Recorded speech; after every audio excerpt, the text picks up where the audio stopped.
And I'm back with another Transits Fridays. And this is going to be big astrology energy week. Obviously, not as big as eclipse season, but big nevertheless. So, what we'll be talking about, so from Friday today, the 18th of April, until next Friday, whichever day that is, which I can't remember now. But 1 week from now, and main things that are happening this week is Taurus season beginning, but beginning with a bang. So we have the Sun in Taurus moving um, this whole week, the early degrees, the first few degrees of Taurus, and forming a square to Mars in Leo and Pluto in Aquarius. So that's a big one. That's an energy that will be there with us for the whole week. And also, Venus, Saturn. Venus, Saturn, and the North Node. The three are going to be traveling together this whole week as well, pretty much. So we've got those two very strongly under the spotlight for the astrological transits of this week, for the astrology energy, reminding you that this is constructive astrology. So we're talking about what are the potentials for this energy and what can we do with it and how can we best navigate as well. So we're not really talking about doom and gloom, but we're thinking about creative ways to work with the symbols. All right. So I'm Fernanda Paiva, Hitchhiking Stars. If you're here for the first time, if you've been here, wonderful. It means that you're enjoying. So keep coming back, please, and leave comments because I love to know about you, who you are, what you're doing. I know a lot of my academy students come here and watch the videos every now and then, but yeah, leave me a little hello and who you are and what you're doing as well, and what are you going to be doing for Easter as well, for the bank holiday. Okay, so this is Friday, so Good Friday, in fact, and I am working though because that's self-employment, right? We choose when we're gonna work, but we also miss out on a lot of the bank holidays because that's when our clients are not working. So, okay. I love that though. I do. I love doing my own thing and deciding when to work. Anyhow, digressing as usual. So this is today, the 18th. We still have a very strong energy here of Mercury and Neptune traveling together. So that kind of mystical, intuitive, psychic ability, sensitivity in our minds and what we understand and how we pick up information as well. That's really in the air. I think is going to be here for the weekend. Mars freshly moved to Leo. That's a big one, finally left Cancer. Finally, because we had Mars going retrograde a few months ago, I think December. So it had briefly entered Leo, but then went backwards and it went to the almost mid degrees of Cancer again, and then came all the way back. And here we are, kind of regaining momentum, but also getting in touch with some of the issues that were under the spotlight in December. So, what was going on for you in December when Mars kind of started going retrograde? Because they're coming back, and how you're dealing with it, what's going on. Mars is a lot about separation in the sense of how do we say no, how do we set boundaries, how do we show anger, how do we suppress anger as well, maybe just put other people first all the time. If you follow me, chances are that you are a very sensitive soul as well, an HSP like I am, or you're also an empath like I am as well, and it's quite difficult to be assertive. So those things are going to be popping up very strongly this whole week. And I know for now we have that Mars trine Neptune and Mercury as well, but it is coming back to oppose Pluto again, right? We had Mars Pluto opposition again in December, and this energy is definitely coming back. And here also, just call your attention here. We have that triple conjunction. Venus in Pisces, Saturn in Pisces, and the North Node in Pisces as well. And again, like I said, this is the key energy for this whole week.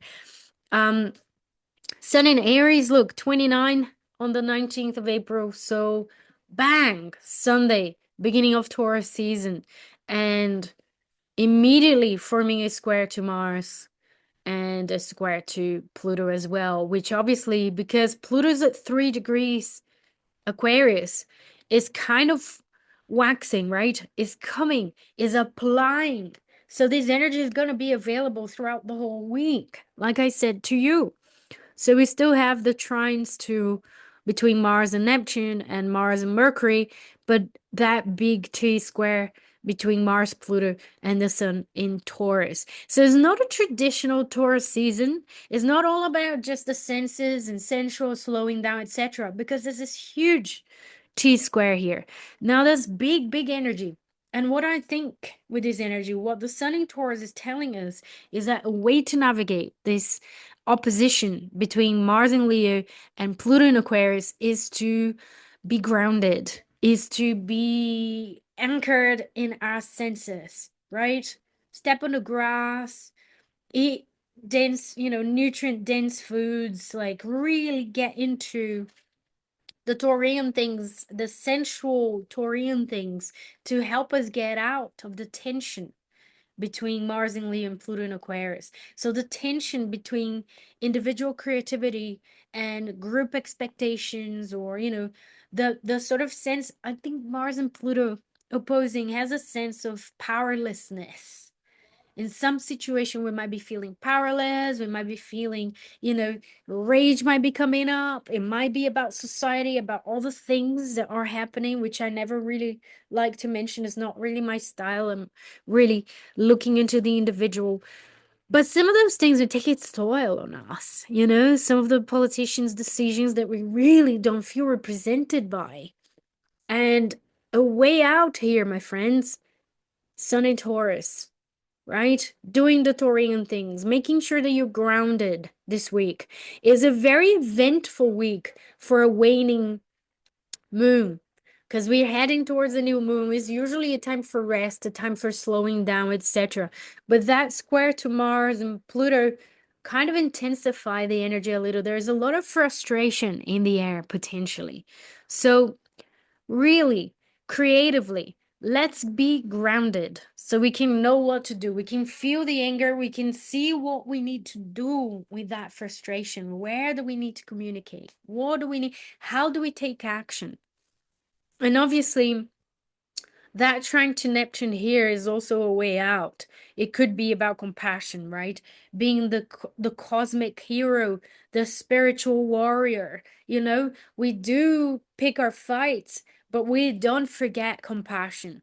We don't forget that we're all interconnected somehow.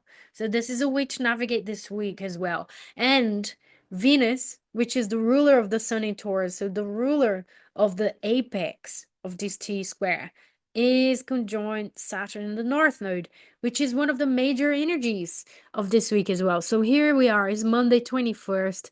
Look, Sun and Mars pretty much exact in that square. The moon has joined in, activating another layer of that feeling, another layer of that energy. Yeah. And Venus, the ruler, conjoined the North Node and Saturn. Now, North Node and Saturn both being conjoined in Pisces, there are big lessons connected to Pisces here. Big karmic lessons connected to Pisces. It's about transcending, it's about not overthinking. I'm really going to put that video about the lunar nodes in Pisces and Virgo because all of those themes are relevant. And during this week, I think we can really practice some of those. You know, stop the overthinking and stop the overanalyzing, going with the flow a little bit more, um, cultivating compassion a little bit more, that we are all interconnected, and I'm really learning some of those karmic lessons that these planets are pointing out.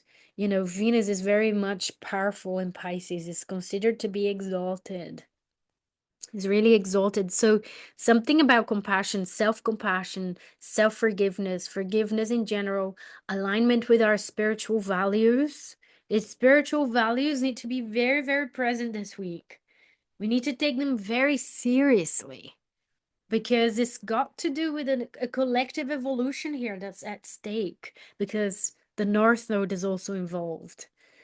It's a push and pull, right? There's like that very egocentric Mars and Leo, in square to the Sun, opposition to Pluto, that really brings that egoic energy to the mix.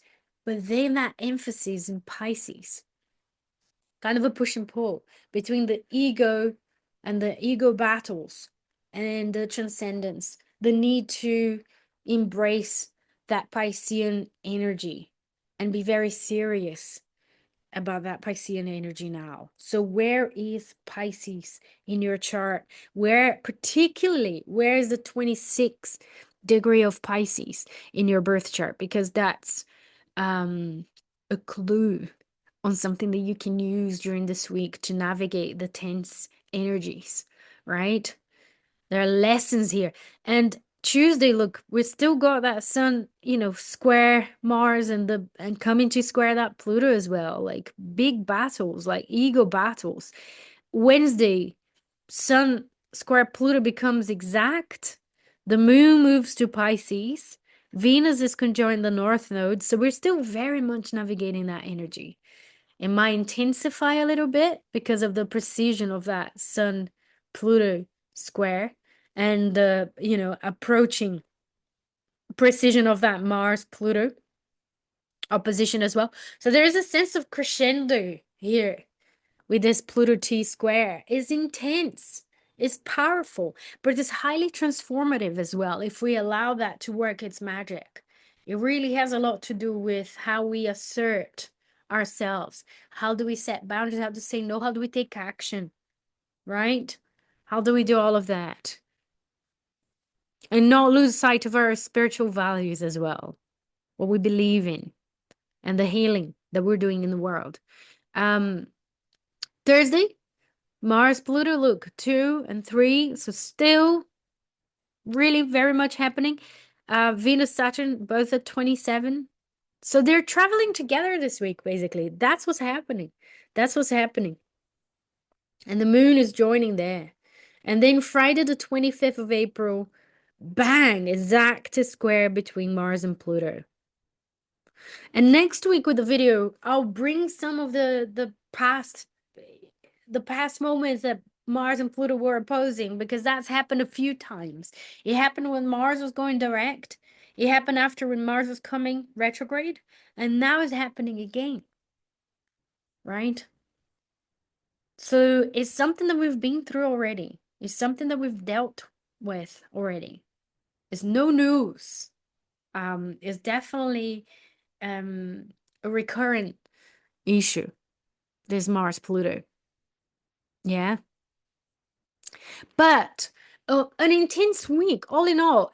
I'll be talking about these Mars Pluto next week a little bit more and bring some of the past events that are connected to these Mars Pluto, as in past dates, that you can kind of, follow the thread and see if you can find some connections there in your life. But all in all, it's an intense week. Need to be extra caring with ourselves so we can be our best in situations as well, understand and see our limitations in situations, how much we can do, how much we cannot possibly do. Self-forgiveness, self-compassion, compassion for others, kindness. This is my angel card for today. Kindness. I think that goes a long way as well. So yeah, definitely an intense week, but with a lot of oomph and a lot of energy. So we can do a lot of physical activities, use that endurance of that Mars, Pluto, Sun in Taurus for something that we've been wanting to do. Just try and direct that energy towards that direction, and we will be fine. Okay, so that's it. Mwah, big kiss. I'll see you next week. Let me know, what do you think? Where you're going to be? What are you going to do with this Mars Pluto energy? And I will see you next week, potentially with cats, because I'm adopting cats very soon. So let's see. Let's hope so. Mwah. Stay well. Take care. Be kind to yourself and others. And I'll speak to you all soon. Take care. Bye-bye.